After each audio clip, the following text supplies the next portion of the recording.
What do you have to say? This. What do you deserve?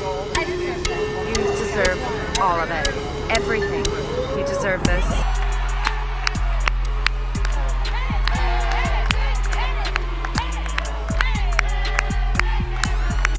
And despite those wins, I've been devalued, I've been disrespected, and dismissed because I am a woman. And I've been told that I don't deserve any more than less because I am a woman. All right, guys, so in the midst of the tides turning in the so-called culture war, we have a lot of companies that are probably rethinking their decisions to go woke. As nowadays, the popular thing to do for these big corporations is to be political, right? To get into the political realm. However, that has punished a lot of these big corporations that have decided to get political. Again, namely the ones that have went woke, right? Like Disney, who got punished by the Florida governor and the Republicans for basically threatening to buy politicians in retaliation for Ron DeSantis passing the parental rights and education bill. And you have Netflix, whose stock has tanked as they have lost hundreds of thousands of subscribers and are projected to lose millions more. Okay, they've also dropped Meghan Markle and some of their more woke programming in response to that. We saw what happened to CNN Plus. We see what's happened to Jon Stewart's show. We saw what happened to the Black News Channel. Yeah, the writing is on the wall for these woke corporations, okay? That maybe wokeness isn't as profitable as they think or they thought it was, okay? So, with that being said, we got to talk about Subway, who is the next company that is feeling the effects of trying to go woke, as apparently they are struggling. They're struggling to keep stores open. They're actually closing down thousands of stores amid backlash from ads featuring Megan Rapinoe, who infamously kneeled for the national anthem. Okay, she's one of the wokest female soccer stars there is, and it seems like Subway's customers weren't necessarily happy when they chose her to represent the company, right? And because of that, or partially because of that, they're suffering. I think that their product is the real reason why they're suffering. And I think the whole point of my video here is that these companies should focus less on wokeness and focus more on improving their products and services and offering products and services that people actually want. And I think that they can avoid this problem. But instead, they think that wokeness is going to save them from a piss poor product. And that's just simply not the case. So let's go ahead and get into this. Subway fast food chain has been struggling even before the coronavirus, but many franchise owners also felt that hiring U.S. soccer star and national anthem protester Megan Rapinoe as a national spokesperson was no help at all. According to a report in the New York Post, Subway lost 1,043 outlets in 2021, which was more than the new outlets they opened. The loss only added to the 1,609 loss in 2020 at the height of the coronavirus hysteria and the 999 loss in 2019. The number of closed restaurants means that Subway's national footprint has contracted 15% since 2019 and 22% overall since 2016. In contrast, McDonald's only contracted 3 to 4% over the last few years during the COVID mess. So what's going on? Well, some franchise owners feel that hiring Megan Rapinoe was just one of the contributing factors to Subway's mounting woes. Coming on the heels of the 2015 debacle when national spokesman Jared Fogle was convicted and went to jail on CP charges, and just as Subway was losing a record number of locations, the company's chiefs in its Milford, Connecticut headquarters hired Rapinoe hot off the U.S. national women's soccer team loss of the gold at the Tokyo Olympics. But franchise owners were extremely unhappy with this decision. Indeed, the struggling fast food company was met with an organized boycott by customers who were upset that Subway would choose to laud a woman who attended an Olympics on foreign soil only to protest against the country that made her rich. Yeah, so again, this is my warning, right, to these athletes that choose to kneel. This is what happens, right? When you do that, fans will probably backlash and stop watching because they feel that it is disrespectful. Now, some people on the left say, well, you're supporting cancel culture. And I'm like, No. I'm not supporting cancel culture. What I'm saying is that I can't control what other people will do, right? Because there's a whole lot of people that just said, listen, I don't want to watch this game if a part of the product that I'm getting features wokeness, okay? And that's what people got to understand.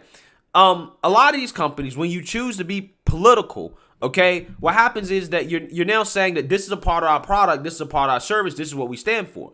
And people are going to choose to not do business with you if you say that you stand for things that they don't agree with, or if you're selling them a product or a service that they don't want, right? If a part of the product or the service of watching a soccer game or NFL game is having to sit through the Black national anthem, or, you know, having athletes kneel for the national anthem and the NFL basically endorse it, yeah, I mean, people are going to say, I don't want to watch that. Watch the game as a part of the product, right? I don't like this product or this service.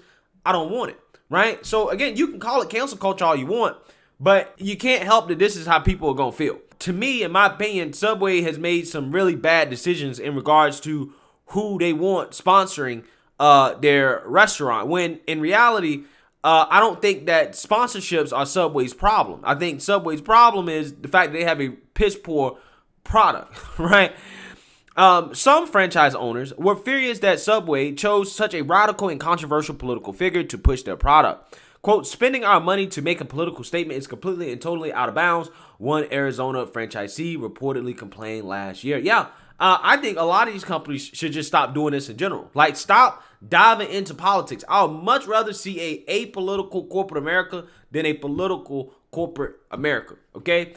Just stop with the politics, man. Because at this point, you can make an argument that Megan Rapinoe has permanently damaged Subway. Because I believe they actually stopped running her ads due to the backlash. However, I mean, there's a survey that came out that showed that nearly 45% of consumers are just like, no, Subway should drop Megan Rapinoe. Like, we don't think that Subway should be sponsoring her. We don't want to see her. And it's like, yeah, I mean, this is a divisive figure, right? Why have a divisive figure represent your company like this? I really don't understand. I mean, and that's left or right, to be quite honest with you. Left or right.